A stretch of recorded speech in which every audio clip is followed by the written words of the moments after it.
उसका 11 अध्याय।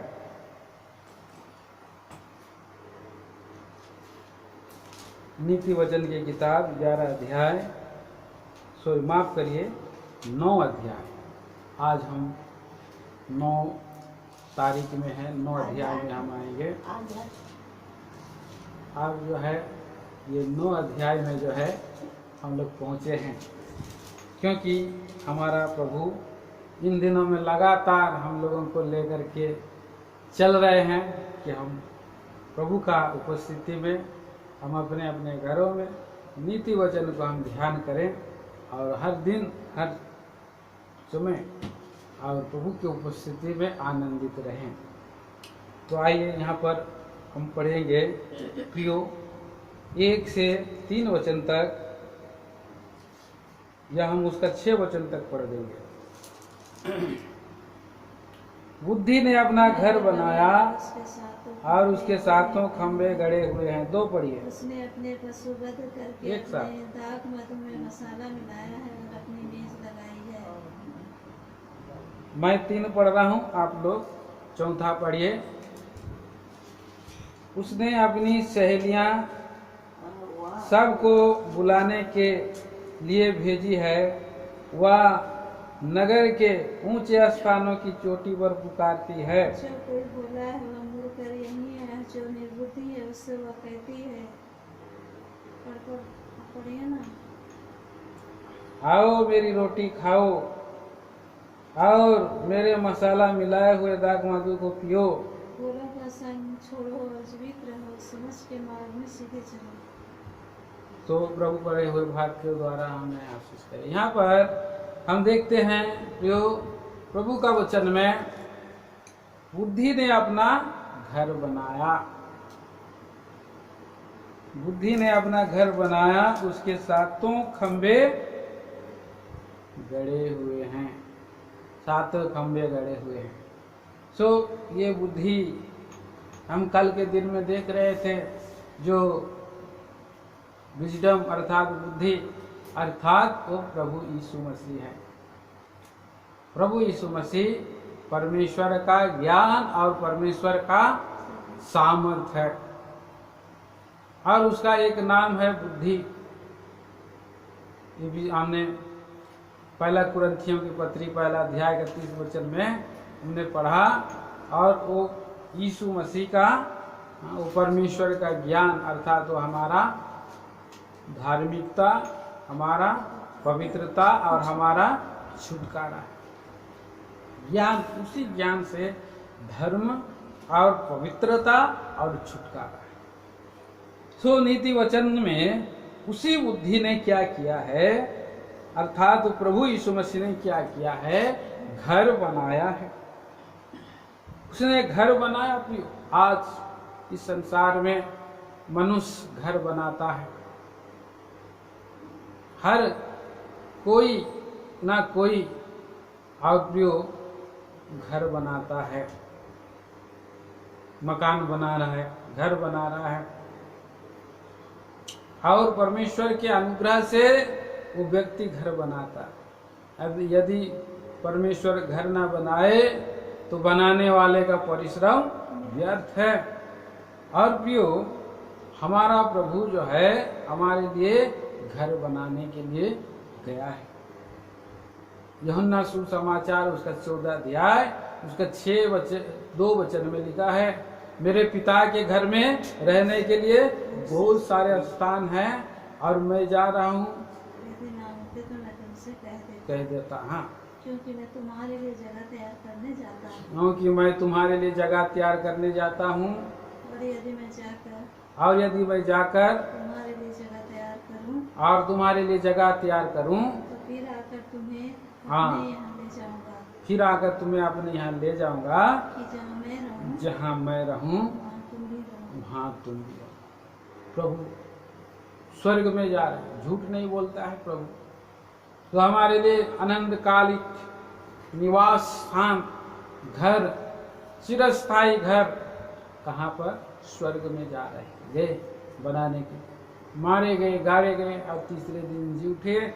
40 दिन तक दिखाई देते रहे, 45वें दिन के बाद प्रभु यीशु मसीह स्वर्ग देखते देखते उठा लिए गए जैतून के पहाड़ पर। और जब जो प्रभु यीशु मसीह देखते देखते ऊपर जा रहे थे तो 2 स्वर्गदूत आकर के चेलों को देखा। इसी रीति से चेलों को उन्होंने कहा, इस रीति से क्या देख रहे हो? जिस रीति से यीशु मसीह ऊपर गया उसी रीति से वो फिर आने वाला लेने के लिए उसके घर में हम सदा सर्वदा अनंत काल के लिए रहने के लिए। प्रियो, उसने घर बनाया तो कैसे बनाया? बहुत ही दृढ़ अनंत काल का है। हम यहाँ पर कुछ विचार देखते हैं खंभों के विषय में। यहाँ पर कितने खंबे हैं? 7 खंबे गाड़े गए हैं। आज हम देखते हैं कि हर एक लोग खंबे बनाते हैं या खंभों में घर बना रहे हैं, स्ट्रक्चर उठाते हैं। 7 मतलब परिपूर्ण, पूरा परफेक्शन से प्रभु जो है और घर बना रहा। 7 नंबर मान परिपूर्ण नंबर, सिद्ध नंबर। और ये खंबे दूसरा विचार से हम देखते हैं एक सिंबल है, एक चिन्ह है। लोग जब कभी जमीन खरीदते हैं तो घर का जमीन का क्या करते हैं? एक पत्थर चिन्ह के रूप में खड़ा कर देते हैं, खंबा गाड़ देते हैं। फलाना जगह से फलाना जगह तक ये अपना एरिया है। और बॉर्डर में ये यहाँ से लेकर के झारखंड रहेगा, यहाँ से लेकर के उड़ीसा रहेगा। ये एक चिन्ह के रूप में खंबा गाड़ा रहा। और चिन्ह सिंबल के लिए और ये पीढ़ी के लिए एक चिन्ह खंबा के रूप में दिया गया। और वो खंबा क्या है? कौन है? लूत का पत्नी का खंबा। परमेश्वर ने क्या किया? लूत का पत्नी जब पीछे मुड़ करके देखी तो क्या बन गई? वो नमक का खंबा बना। नमक का खंबा एक चिन्ह बना करके देख करके गया कि अब से जो पीछे मुड़ करके देखेगा, सदोम और अमोरा को देखेगा, तो वो उस नमक का खंबा बन जाएगा। नमक का खंबा बनना मतलब ये नरक का परिदृश्य का एक छोटा सा झलक है। और जब नरक में मनुष्य जो है ये पाप में रह करके अगर मर जाएगा, नरक कुंड में जाएगा, तो नरक कुंड में अग्नि में नमक का और आग जलते रहेगा। लिखा है बाइबल में, क्या लिखा है? दूसरी मृत्यु मनुष्य के लिए जो दूसरी मृत्यु है क्या है? प्रकाशित वाक्य की किताब उसका 21 अध्याय का 8 वचन। परंतु डरपोकों, अविश्वासियों, घिनौनों और हत्यारों और व्यभिचारियों और टोनों और मूर्ति पूजकों और सब झूठों का भाग उस झील में मिलेगा जो आग और गंधक से जलती रहती है, या दूसरी मृत्यु। आग और गंधक जो सदोम और अमोरा को भस्म किया तो स्वर्ग से क्या गिरा? आग गिरा। और आग के साथ क्या गिरा? गंधक। आग और गंधक का नमक, उसको नमक भी बोलता है, गंधक को, सॉल्ट को नमक भी बोलता है। इसीलिए वो नमक का खंबा पूरी रीति से बन गया। मेरे प्रिय भाई बहनों, हम देखते हैं, इससे चेतावनी पाते हैं। उस खंबा को देखते हैं तो उस खंबा से एक चेतावनी क्या पाते हैं कि हम जो प्रभु के लोग हैं, उद्धार पाए हुए हैं, प्रभु हमें छुड़ाया है, सदोम और अमोरा जैसे संसार से निकाला है, हम पीछे मुड़ करके ना देखें। जो हल पर हाथ रख करके पीछे मुड़ करके देखता है वो परमेश्वर के राज के योग नहीं है। इसलिए प्रभु ने नया नियम में लोगों को चेतावनी दिया, लूत का पत्नी को स्मरण रखा। लूत का पत्नी को ये खंबा है, नमक का खंबा, हमें चेताता रहता है, पीछे मुड़कर ना देखो, संसार में हमारा कुछ नहीं है। हमारा प्रभु स्वर्ग में हमारे लिए बुद्धि ने घर बनाया है। वो चिरस्थायी घर है, अनंत काल का घर है।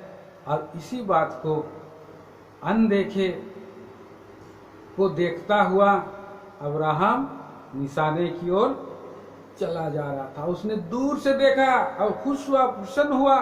प्रकार इब्रानियों की पत्री 11 अध्याय में इस विचार को हम देखते हैं। इब्रानियों की पत्री उसके 11 अध्याय और भी हो हम पढ़ते हैं 13 वचन पढ़िए। ये सब विश्वास की दशा में मरे हाँ, और उन्होंने प्रतिज्ञा की हुई वस्तुएं नहीं पाई पर उन्हें दूर से देख करके आनंदित हुए और मान लिया कि हम पृथ्वी पर परदेशी और बाहरी हैं। पृथ्वी पर परदेशी और बाहरी हैं। और आगे पढ़ दीजिए। जो ऐसी बातें कहते हैं वे प्रकट करते हैं कि स्वदेश की खोज में हैं।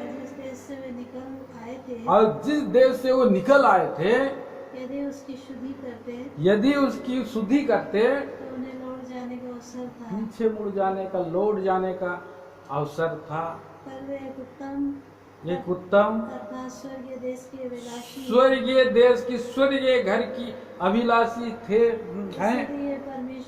इसीलिए परमेश्वर उनका परमेश्वर कहलाने में उनसे नहीं लजाता, क्योंकि उसने उनके लिए एक नगर तैयार किया है। स्टेडफास्ट जीवन। प्रभु हमको देखते हैं, अब्राहम को भी खंबा बना के रखा है, विश्वासियों का पिता बना करके रखा है, मजबूत, स्थिर, दृढ़, स्टेडफास्ट। लूत का पत्नी का खंबा की ओर ना देखिए, अब्राहम के विश्वास की ओर देखिए। वो प्रियो कितना सुंदर बात है। दूसरा हम खंबा देखते हैं प्रभु का वचन में, पहला सामुएल 10 अध्याय में। वहां पर लिखा है राहेल का खंबा। राहेल का खंबा भी है वहाँ। तो राहेल का खंबा के पास पार होना बोल के साउल को बोला। और कैसे ये जो है राहेल जो है एक सुंदर स्त्री थी। 2 पत्नियां हो गई याकूब के, पहला इलिया और दूसरा राहेल। लेकिन राहेल से शारीरिक अट्रैक्शन था, बहुत प्यार करता था याकूब राहेल से, उसमें मन लगा रहता था उसका। तो लेकिन उसके जीवन में भी हम देखते थे मूर्तियां थी। राहेल के जीवन में मूर्तियां थी और याकूब की मूर्ति राहेल थी, क्योंकि उसने बहुत ज्यादा प्रेम उसको किया था। जिसको हम प्रभु से ज्यादा प्रेम करते हैं तो प्रभु से ज्यादा प्रेम हम किसी को नहीं करना है। और वो इसलिए मर भी गई, क्योंकि वो परमेश्वर को खुश करने के बजाय अपने पत्नी का खुश करने में लगा था। और तब तक याकूब ही था, लेकिन जब वो मर गई, वो क्या बन गया? वो इस्राएल बन गया। याकूब क्या बन गया? इस्राएल बन गया। इसीलिए हमारी लालसा अभिलाषाओं को मार करके अब वो खंबा को पार करके आगे बढ़ना है और प्रभु के भवन में हमें रहना है, प्रभु के दाहिने और बाएं में रहना। प्रभु का भवन में जब बना था तो वहां पर 2 खंबे स्थापित किए और 2 खंबे का नाम क्या था? एक का नाम था बोआज और दूसरा का नाम था जाकीन। बोआज और जाकीन 2 खंबा।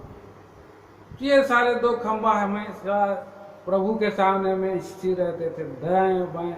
प्रभु के लिए एक जैतून के समान प्रभु में वो दृढ़ खड़े रहना। सारे खंबा को हम देख सकते हैं कि तो ये सारे खंबे हैं।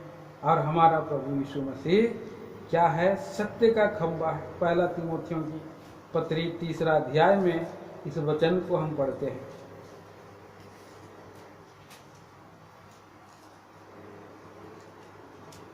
पहला तीमुथी 3 अध्याय और 15 वचन, कि यदि मेरे आने में देर हो यदि मेरे आने में देर हो तो जान ले कि परमेश्वर के घराने में, जो परमेश्वर के घराने में, जो जीवते परमेश्वर की कलीसिया है, जो जीवते परमेश्वर की कलीसिया है, और जो सत्य का खंबा जो सत्य का खंबा है, और नींव है, हाँ, कैसा बर्ताव करना चाहिए। कैसा बर्ताव करना चाहिए। सत्य का खंबा, ये प्रभु का भवन, जो जहाँ पर याकूब ने तेल डाल दिया था और प्रार्थना किया बेथेल को, हाँ, ये कोई मामूली जगह नहीं है। ये जो है जीवते परमेश्वर का भवन है। और डर गया वो, हाँ, पढ़िएगा उस वचन को भी, या उत्पत्ति की किताब उसका 28 अध्याय, उत्पत्ति की किताब 28 अध्याय 17 वचन।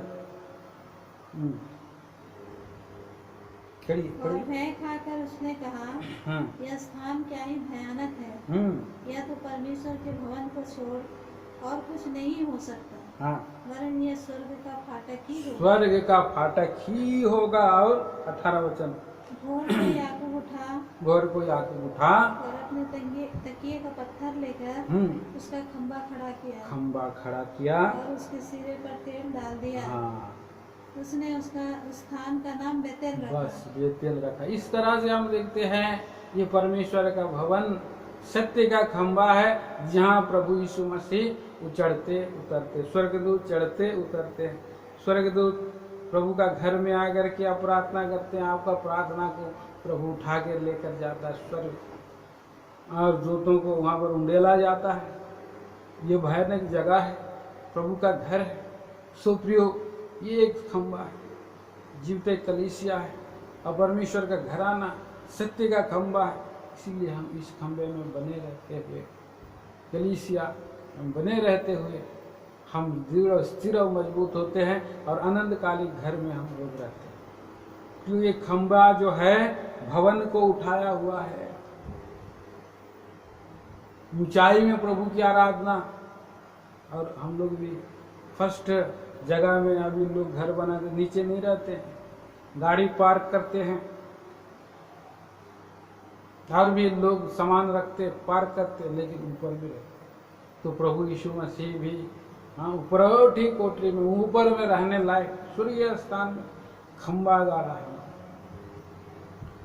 सो पहले पानी को भी, वचन जो है परमेश्वर का वचन पानी का सूचक है। जो पुराने नियम में हम देखते हैं हौद बनाया गया, सुलेमान ने जब हौद बनाया तो उस हौद को किसके ऊपर में रखा था?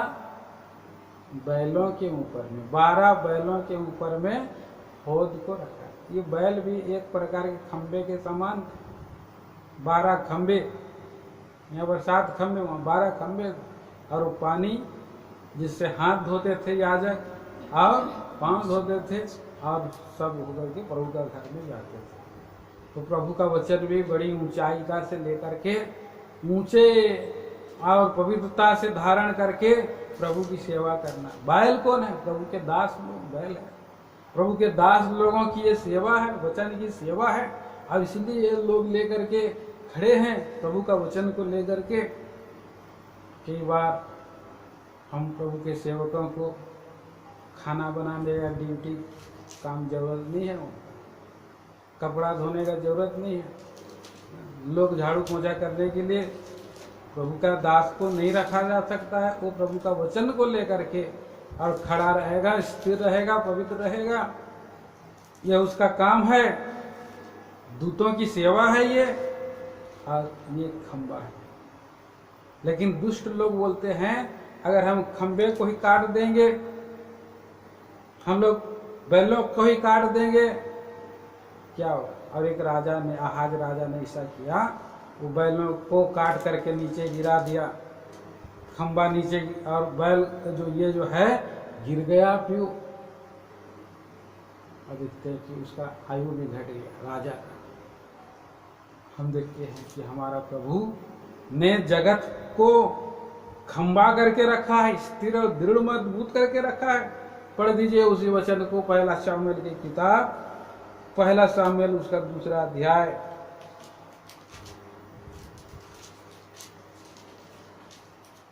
मेरे ख्याल से 8 वचन है, आखिरी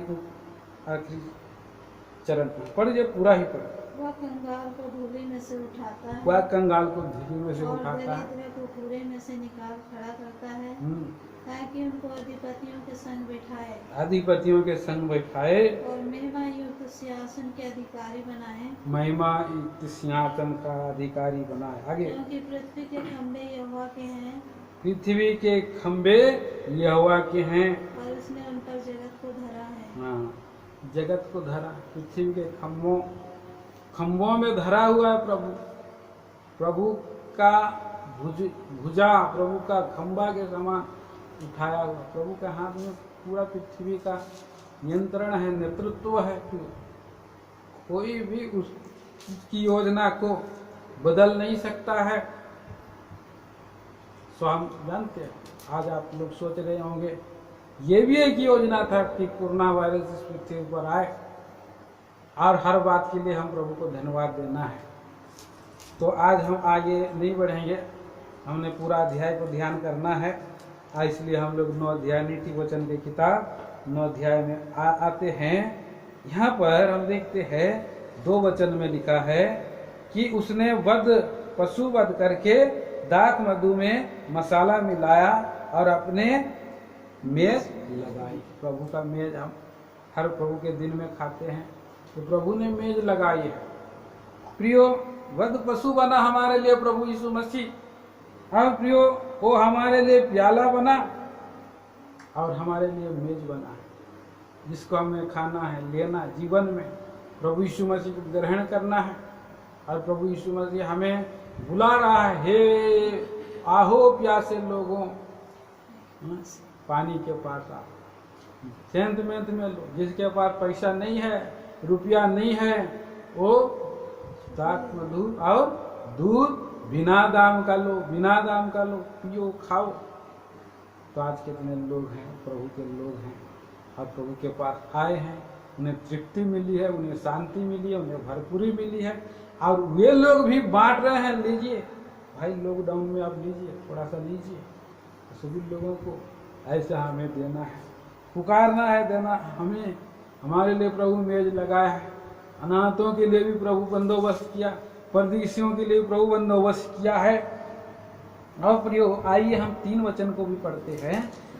नीति वचन 9:3।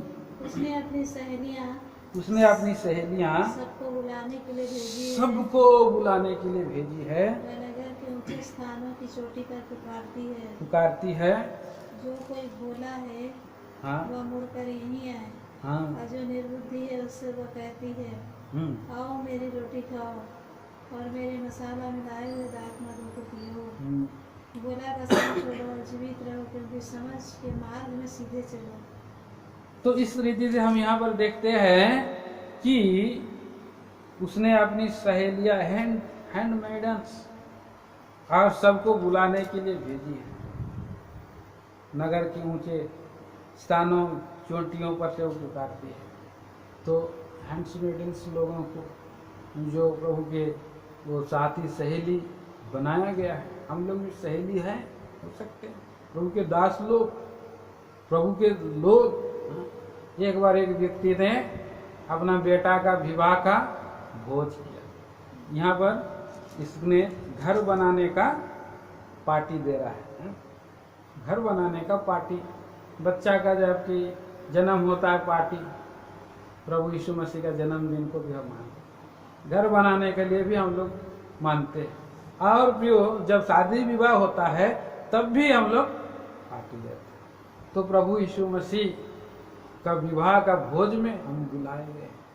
प्रभु यीशु मसीह भोज के घर में हमें ले जाना चाहता है, और इसलिए बड़े आनंद से वो पुकार रहा है, इस संसार में पाप में क्यों मरो, आनंद काल का राज और सुख। प्रभु ने घर द्वार सब कुछ बना करके रेडी रखा है, फिर ले करके जाना, विवाह का भोज में शामिल होना, खाना पीना, आनंद मिलना, बनाना है। कब तक मूर्ख के समान भोले के समान इस संसार में जिंदा रहोगे, जीवित रहोगे, निर्बुद्धि के समान रहोगे, आओ मेरी रोटी खाओ और मसाला मिलाए हुए दाख मधु, प्रभु का मेल, प्रभु का घर, आओ।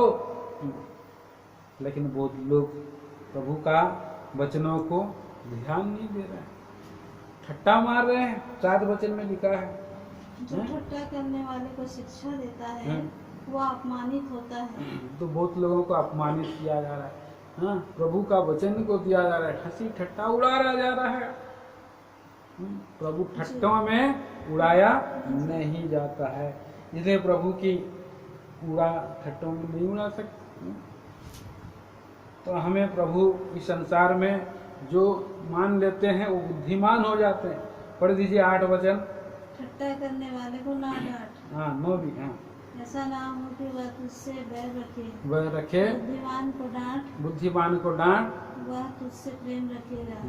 बुद्धिमान को शिक्षा दे तो अधिक बुद्धिमान होगा, धर्मी को चिता दे वो अपनी विद्या बढ़ाएगा।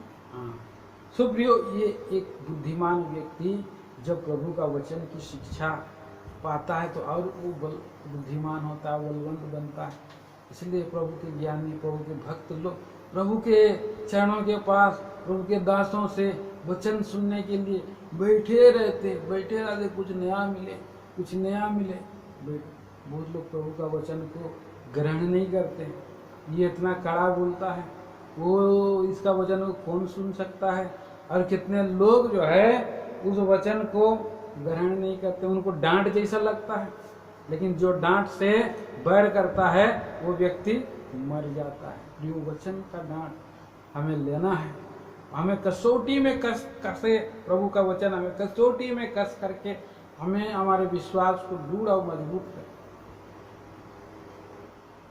तो विश्वास की कसौटी यीशु की भी हुई, आपको प्रधानमंत्री बना, ज्ञानी बना, उसके द्वारा से पूरा मिस्र क्या पूरा दुनिया जो है बच गया अकाल से।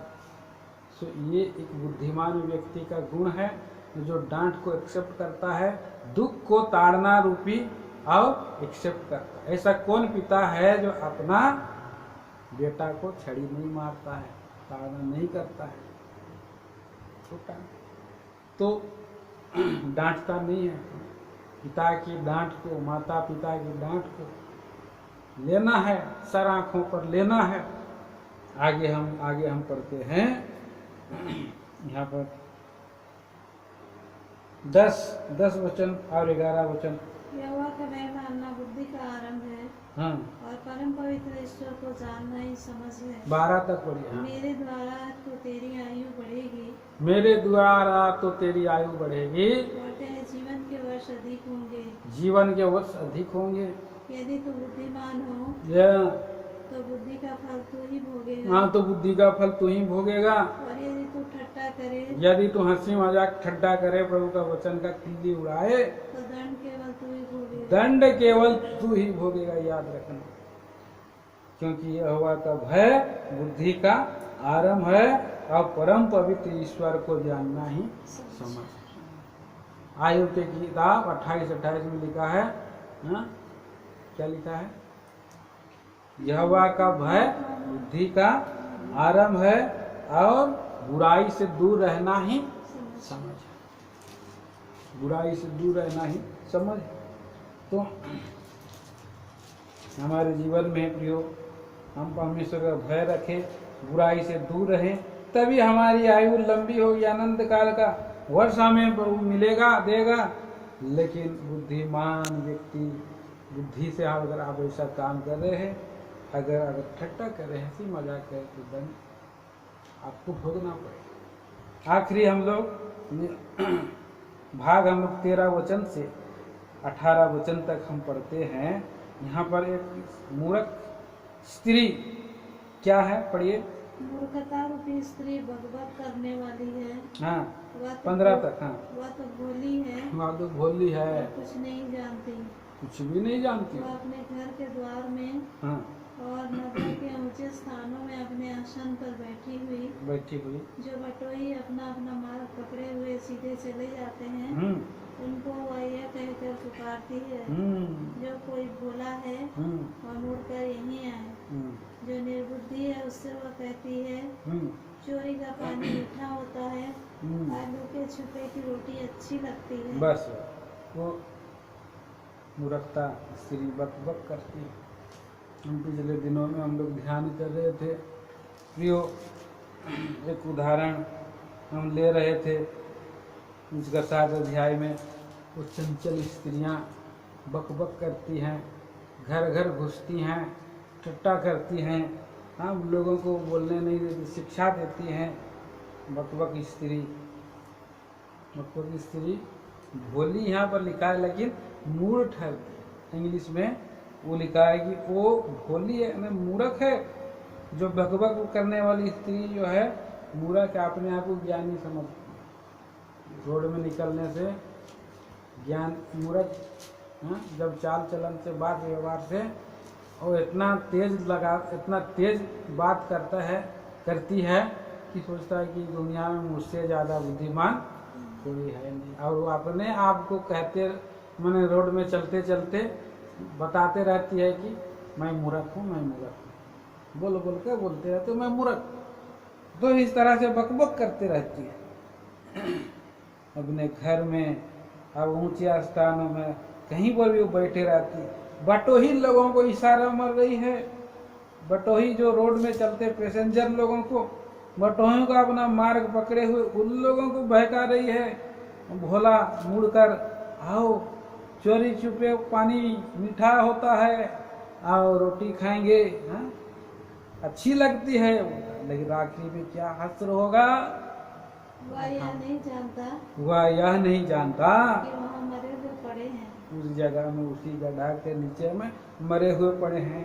और इस स्त्री के न्योताहारी ऐसे लोग के निचले स्थानों में पहुँचे हैं। लोग वो दूसरा रोटी खा रहे, प्रभु ने अपना अलग रोटी बनाया है और ये स्त्री दूसरा रोटी बना। अधोलोक के लिए रोटी है, प्रभु की रोटी है, और अधोलोक की ठट्टा करने वाले दूसरे रोटी में जाते हैं। प्रभु का भय मानते हैं, परमेश्वर पर विश्वास करते हैं।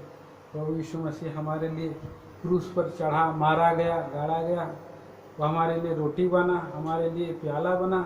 मेरे प्रिय भाई और बहनों, प्रभु यीशु को ग्रहण करें, वो हमारे लिए जगह तैयार करने जा रहा है। स्वर्ग गया है, स्वर्ग में और एक दिन आएगा जगह तैयार करके उन लोगों को जो हम बाढ़ जो रहे हैं ले जाने के लिए। क्या आप जाना चाहते हैं? अब छोटी सी प्रार्थना कर सकते हैं, छोटी सी विनती कर सकते हैं, प्रभु यीशु मैं पापी हूँ जन्म से, प्रभु जी सदोम और अमोरा की दुनिया में मुझे यहाँ से खींच के निकालिए, जैसे आपने लूट को खींचा, उसके घराने को खींचा और मुझे भी निकालिए। दूसरा प्रार्थना करिए, उसकी खंबे और बड़ी ऊंचे हैं, बड़ी मजबूत है, बड़ी दूर है। इस संसार में जितना भी बड़ा घर, जितना भी बड़ा बिल्डिंग कुछ भी बना लें, लेकिन यहाँ पर सब कुछ खत्म हो जाए। परंतु बुद्धिमान अब्राहम के समान बने, जिसने उस स्थिर और दृढ़ वाले नगर को देख करके उसके पीछे चला। लूत की पत्नी के समान ना बने। तो आइए हम लोग प्रार्थना में जाएंगे प्रभु से। प्यारे पिता परमेश्वर, हम धन्यवाद देते हैं सारे वचनों के लिए जो आपने हमें दिया है। ये जीवन के वचन है, अनंतकालिक आशीष को लाते हैं प्रभु जी, और आनंद जीवन के लिए हमें आपने चुना है, उद्धार दिया है।